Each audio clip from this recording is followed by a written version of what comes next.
al día de ayer, el general Walter Martos, expresidente del Consejo de Ministros, ha dicho que, es decir, el haber empujado con la moción de censura la renuncia de Pilar Mazzetti, con la amenaza de la censura a Pilar Mazzetti, la clase política ha demostrado que no aprende de los errores cometidos y que están cometiendo, es decir, que de alguna manera están vacando a Pilar Mazzetti como vacaron a Martín Vizcarra. Bueno, ¿qué puedes esperar tú del señor Martos, que ha sido un servir del señor Vizcarra y que son parte del fracaso de estas miles de muertes que tenemos todos los peruanos? Porque han preferido, en este caso el propio señor Vizcarra, vacunarse él y importarle que los peruanos sigamos muriendo sin camas UCI, sin plantas de oxígeno y una reactivación económica que es la que necesitamos el día de hoy y es la que tenemos que decirle al señor Sagasti para que haga un cambio de las conductas que llevaron al fracaso el manejo de la pandemia del gobierno del señor Vizcarra y en este caso su propio presidente del Consejo de Ministros, que es el que ha hecho el comentario. Y yo debo rechazar en primer lugar que no ha habido ninguna moción de censura por parte del Congreso. Yo estaba averiguando a diversas bancadas y hasta ahora ninguna bancada me ha dicho que dio censura. Esa es una forma también de distraernos, porque a ella se le ha convocado, porque ese es el contrapeso político y el control que tiene que hacer el Congreso frente al fracaso eminentemente que se está viendo todos los peruanos, donde la propia ministra Mazzetti ha tenido que decir que le están faltando más de 100 toneladas de oxígeno de las personas que van a los hospitales.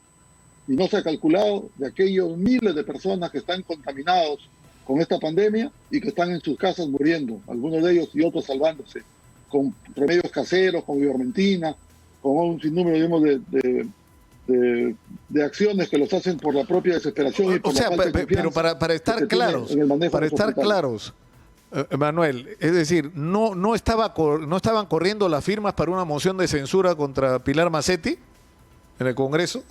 No, es totalmente falso, es totalmente falso. Yo he preguntado, al menos en nuestra bancada, no ha existido censura. Hemos preguntado en las demás bancadas, no ha existido censura. Se estaba presentando una moción de investigación contra el señor Vizcarra sobre los hechos que han acontecido y que esta moción todavía no se ha presentado, tengo entendido, ya hay un grupo político que la ha presentado.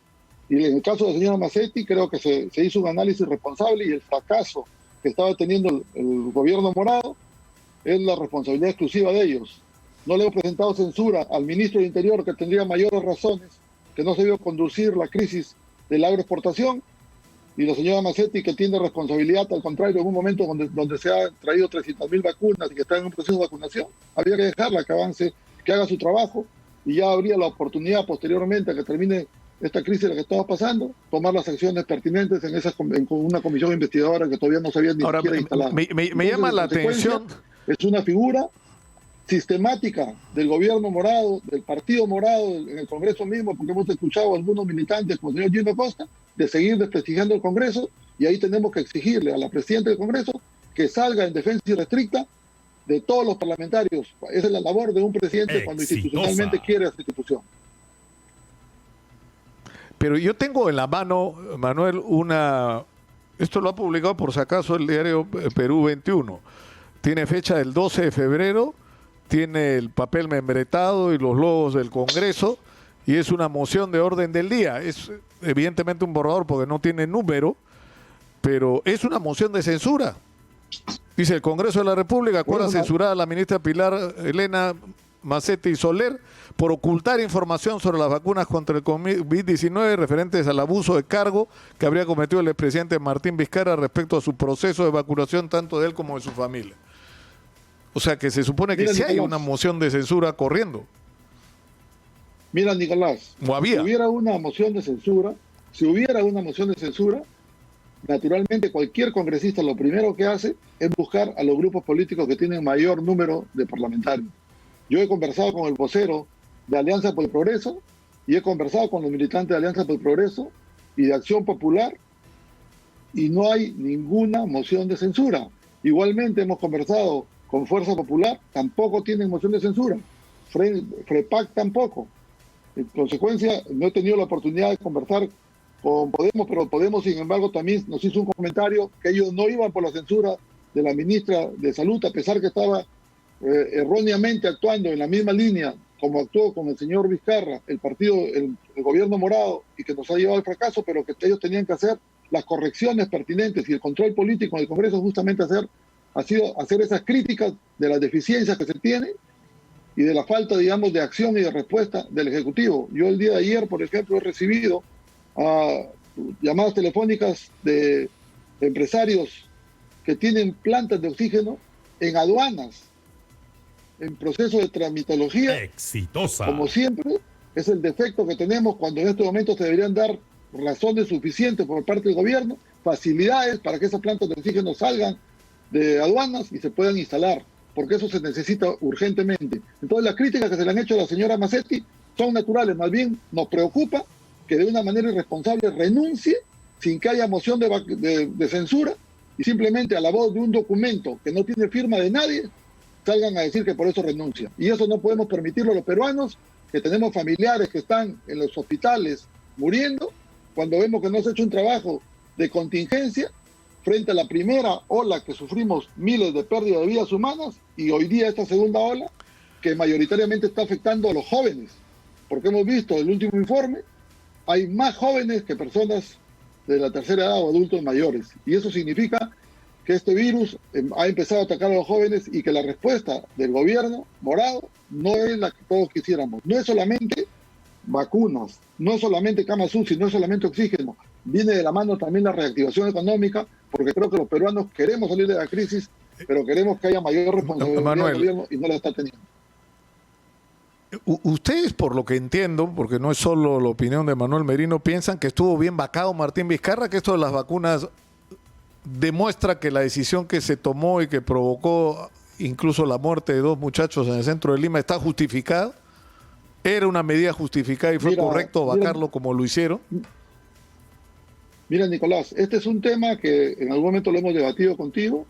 Creo que está claramente establecido de que una persona nitómana, mentirosa, una persona que tiene problemas, ¿qué es lo que está sucediendo a nivel nacional? No solamente ha sucedido con el presidente de la República, está sucediendo con gobernadores regionales, está sucediendo con alcaldes que tienen procesos judiciales, no empiezan ellos a buscar gobernar para defender sus procesos más que para poder servir a la población. Y eso es lo que ha venido pasando con el señor Vizcarra, con sus procesos judiciales que tiene pendientes, que es lo que no le ha permitido visualizar que había que trabajar por el Perú y más bien empezó a proteger su vida, porque si vemos que se ha vacunado y nos ha dejado a los peruanos sin vacuna, yo creo que eso es censurable y si hubiese quedado el gobierno estuviéramos en un desastre peor.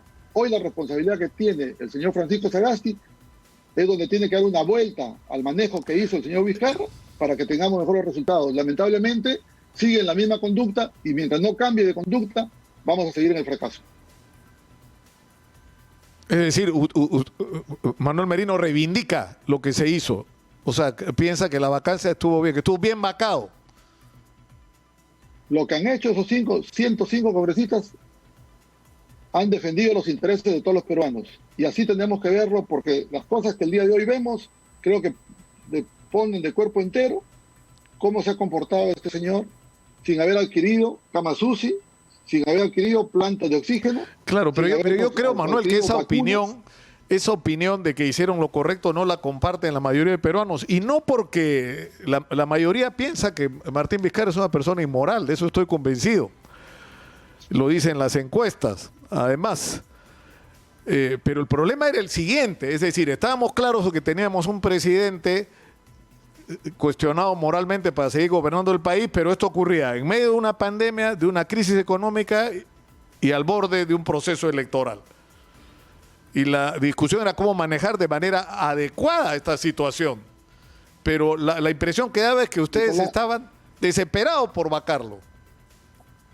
O sea, ¿qué costaba hacer una investigación articulada durante 30 días en ese proceso, en el caso de que se decidiera vacarlo, preparar una alternativa de gobierno para el país que fuera concertador, que reuniera a todas las fuerzas y que diera la confianza de que tanto la crisis económica y la pandemia, al igual que el proceso electoral, podían llevarse de una manera equilibrada?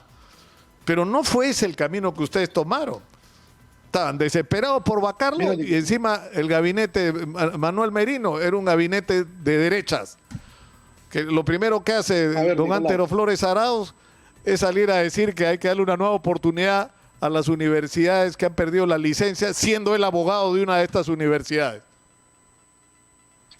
A ver, Nicolás, lo que ha pasado, y creo que eso el Perú debe saberlo y debe escucharlo, es que aquí ha habido toda una mafia instituida y ha habido todo un plan operativo de fundamentalmente confundir a la población utilizando todos los instrumentos vedados de las dictaduras.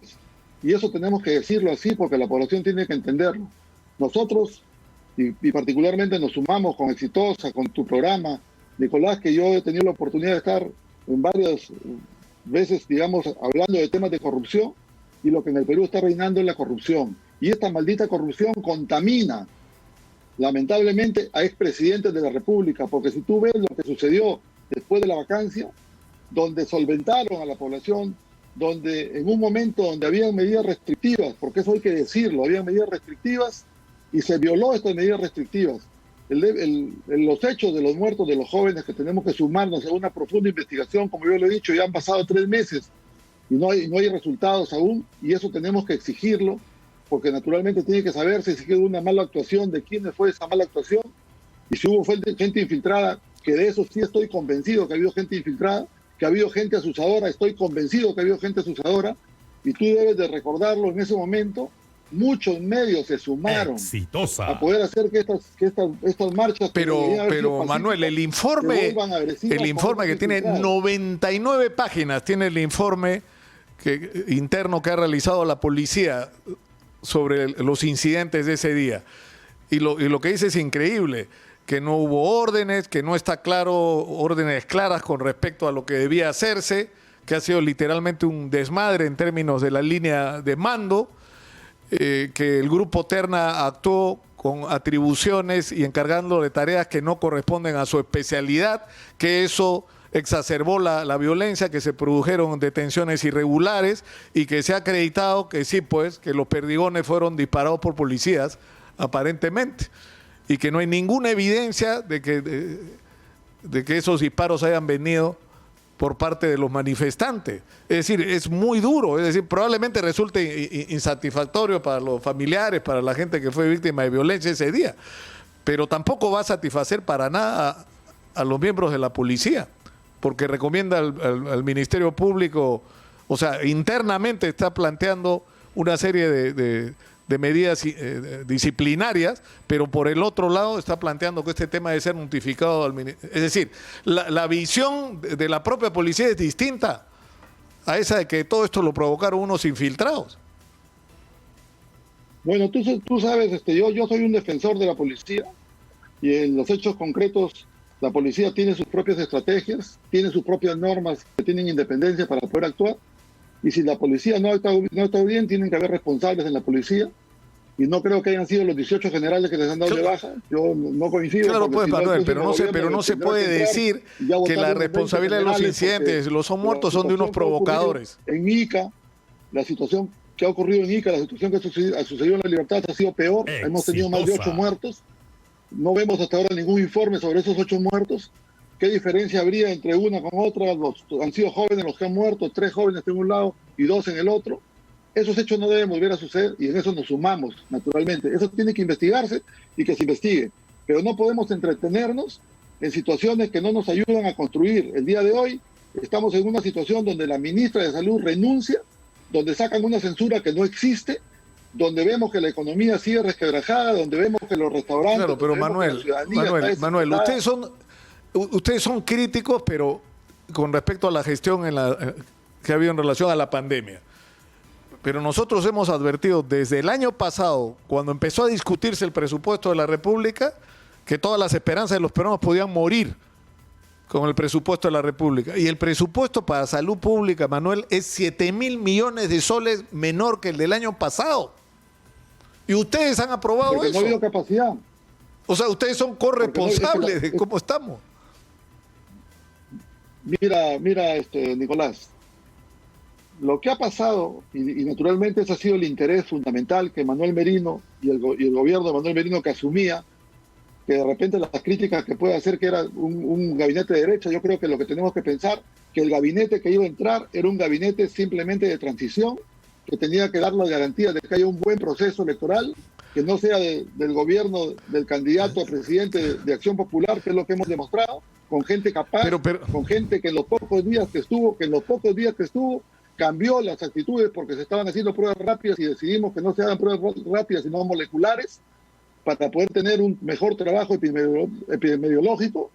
Y en esa condición, yo vuelvo a decir que el gobierno de Manuel Merino con el gabinete de ministros, si empezamos, no para dar nombres específicamente, si hacemos un cuadro comparativo, hubiera sido mejor que el que tiene el gobierno morado, que lamentablemente no está conduciendo las cosas como debería conducir y no ha hecho un deslinde del gobierno del señor Vizcarra. Y eso sí es lamentable y es penoso, porque el fracaso que tenemos el día de hoy de este mal manejo en la pandemia, de este mal presupuesto que se ha aprobado porque el Ejecutivo lo dio a respaldar nuevamente con el mismo presupuesto y ni siquiera presentó una modificación en el debate, y las circunstancias perfectamente todos saben que se planteó un sinnúmero de acciones inmediatas para la reactivación económica que no fue recogido por el Ejecutivo, y ese debate siempre se da en el momento cuando se llega al presupuesto al Congreso.